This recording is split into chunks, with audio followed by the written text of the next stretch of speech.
सरकार ने कह दिया, अखबार में आ गया लिखित ये कि जिसकी सालाना आय 1,80,000 से कम है हरियाणा में, उनके बच्चे अगर गवर्नमेंट स्कूल में जाते हैं तो 500 रुपए फीस देंगे।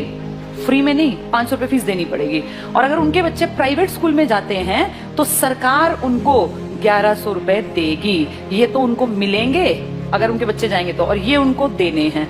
अब बताओ आदमी क्या करेगा? देने वाला काम करेगा, मिलने वाला काम करेगा? भाई आदमी का बच्चा अगर गवर्नमेंट में जाता है तो पैसे देगा और प्राइवेट में जाएगा तो सरकार देगी। बताओ आदमी क्या करेगा? प्राइवेट भेजेगा, अपने घर से 500 क्यों लगाएगा? एक तो सरकारी, एक तो प्राइवेट। तो आम जो ये गरीब आदमी अपने बच्चे को कहाँ भेजेगा? ये देखो कितनी अच्छी चाल है, अगर तुम्हें समझ में आया तो। ये चल रही है सरकार। 1100 रुपए सरकार कहती है हम भर देंगे आपके बच्चे के, आपको चिंता नहीं करनी। अगर आपने सरकारी में पढ़ाया तो कितने रुपए लेंगे? 500। तो आदमी सोचेगा 2 बच्चे हैं, क्यों 1000 रुपए फूकूं, इससे बढ़िया प्राइवेट भेजूं, सरकार देगी मेरे बच्चे के पैसे, देगी भी सरकार। 1-2 साल बाद क्या होगा? सारे सरकारी स्कूल धीरे धीरे क्या हो जाएंगे? खत्म हो जाएंगे, खाली हो जाएंगे, बिल्डिंग खाली, एडमिशन 0। 1 साल 2 साल 5 साल बाद क्या होगा? सारे एडमिशन 0 0 0। फिर सरकार दिखाएगी बजट में कि तो घाटे का नुकसान का सौदा है, सरकारी स्कूल बंद पड़े हैं जी, बिना बात इन टीचर्स को हम इतनी सैलरी दे रहे हैं, चपड़ासी रखे हुए हैं, हेडमास्टर है, कोई बेल बजाने वाला है, बच्चा तो कोई आता नहीं। तो कहेंगे काम करो, इसको बेचो, इस प्रॉपर्टी को बेचना स्टार्ट करो। सरकारी प्रॉपर्टी है, हर गांव में सरकारी स्कूल है। आप सोचो कितने स्कूल होंगे भारत में। धीरे धीरे करके अगले आने वाले 5 से 7 साल का भारत ऐसा बता रही हूँ मैं, जो होगा देखना तुम्हारे सामने।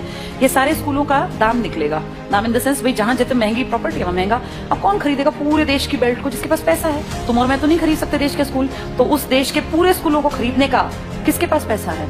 अंबानी और अडानी ये ले लेंगे सरकार से कि जी हम इतने करोड़ रुपए आपको देते हैं, सरकारी स्कूलों के बदले हम डेवलप कर लेंगे। और फिर सरकार 1-2 साल बाद कहेगी हम बहुत नुकसान में जा रहे हैं, हमारे बस की 1100 रुपए देने नहीं है।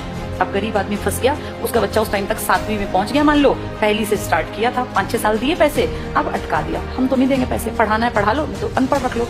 अब वो बेचारा गया कि वापस सरकारी में जाके देखो तो सरकारी पे तो ताला है, बोर्ड बदला हुआ है। किसके पास है वो बोर्ड? अब अंबानी। अब अंबानी अडानी प्राइवेट स्कूल है, तो वो जाके फीस पता करेगा तो भैया मैं तो नहीं पढ़ा सकता। वहां से भी गया और वहां की औकात नहीं है, दोनों गए। आने वाले समय में आदमी वो पढ़ा पाएगा जिसके पास बहुत ज्यादा पैसा होगा। देखते देखते तुम्हारी सारी सुविधाएं सरकार से छीन छीन के किसके पास पहुंचाई जा रही हैं? प्राइवेट। बस तुम्हें समझ में लेट आएगा, जब तक समझ में आएगा फिर चीख चिल्ला लेना, फिर थोड़ी ना कुछ होगा। सरकार वापस थोड़ी ना लेती है किसी भी चीज को, दे दी सो दे दी। मैं तुम्हें अपना एग्जाम्पल देती हूँ। जब मैं जॉब में आई थी ना, उस टाइम पर हमारा पहला बैच था जिनकी पेंशन बंद की गई थी। मैं उसकी खुद, जैसे मान लो लाइव तुम्हारे सामने एग्जांपल हूं, जिनकी सबसे पहली पेंशन बंद हुई वो हमारा बैच था। हमें समझ नहीं आया कि सरकार ने क्या किया, क्योंकि उस टाइम हमारी उम्र थी 20-21 साल। 20-21 साल के बच्चे को थोड़ी ना पेंशन की कीमत पता है। लेकिन अब जब उम्र बढ़ रही है तो समझ में आ रहा है सरकार ने सब कुछ खत्म कर दिया बुढ़ापे का। तुम्हारे माँ बाप अगर किसी के गवर्नमेंट जॉब में थे और अगर वो रिटायर्ड हैं तो तुम्हें इसकी कीमत पता होगी। पता है इसकी कीमत क्या है? किसी के सामने आखिरी सांस तक हाथ नहीं फैलाना पड़ता। ये है पेंशन की कीमत। आपका बेटा निकम्मा निकले, नालायक निकले, बेटी आपके लिए कुछ ना करे, आपको चिंता ही नहीं। आपकी पेंशन आती है, 5-7 हजार रुपए में झाड़ू पोछा कपड़े बर्तन धोने वाली मिल जाती है। कोई भी एक मेड रख लो, 5-10 हजार की खाने वाली। बुढ़ापे में पैसा बचा के करोगे क्या? अगर तुम्हें सरकार से 35 हजार भी मिलते हैं तो तुम अपने ऊपर खर्च करो ना, क्यों किसी के सहारे बैठे रहना? और जिनके पास पैसे होते हैं ना, बुढ़ापे में वो प्यारे भी लगते हैं सबको। जिसके पास पैसा नहीं है ना, वो बोझ लगता है। फैक्ट है। तुम्हें अपना चश्मा बनवाना है, तुम्हें क्यों बेटा मेरा चश्मा, क्या जरूरत है बेटे की? तुम्हारे पास पैसे हैं, जाओ मार्केट, अपना घूमते फिरते जाओ, अपना टहलते हुए चश्मा बनवा लाओ।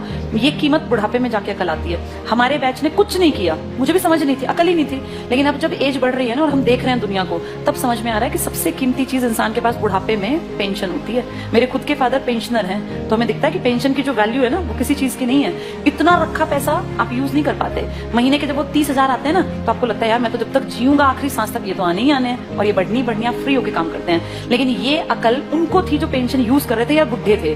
पेंशन रोकी किसकी गई? जवानों की, जिनको अकल नहीं थी। हमें थोड़ी ना अकल थी 20-21 साल में कि पेंशन बंद करने से किसी ने कुछ कहा ही नहीं। सरकार ने सीधे कह दिया अब के बाद आगे जो बच्चे आएंगे नौकरियों में उनको पेंशन नहीं मिलेगी। अगर हमें अकल होती, सारे देश के लोग आवाज उठाते तो ना बंद होती पेंशन। अगर सब भाई किसानों ने क्या किया, इकट्ठे हुए तो क्या कृषि कानून वापस नहीं हुए ना? तो अकल हो तो आदमी उस टाइम पे सही डिसीजन ले ले। पर आज अब तुम कितनी कोशिश कर लो, क्या सरकार पेंशन बहाल कर देगी? नहीं करेगी। मतलब ना के बराबर है। एक आधा राज्य को करे, लालच में 1-2 साल में कह दे, पर वैसे नामुमकिन बराबर है। इसीलिए जब चीजें बंद हो रही होती है ना, तब जागना होता है कि सरकार गलत कर रही है। अब सरकार स्कूलों की तरफ गलत कर रही है। इसकी अकल 7-8 साल बाद की जनरेशन को आएगी, जब वो देखेंगे कि पढ़ाने के लिए ना तो सरकारी बचेंगे और प्राइवेट मुंह खोल के पैसे मांगेंगे। अब या तो पढ़ा लो या तो अनपढ़ रख लो, फिर फंसेंगे लोग।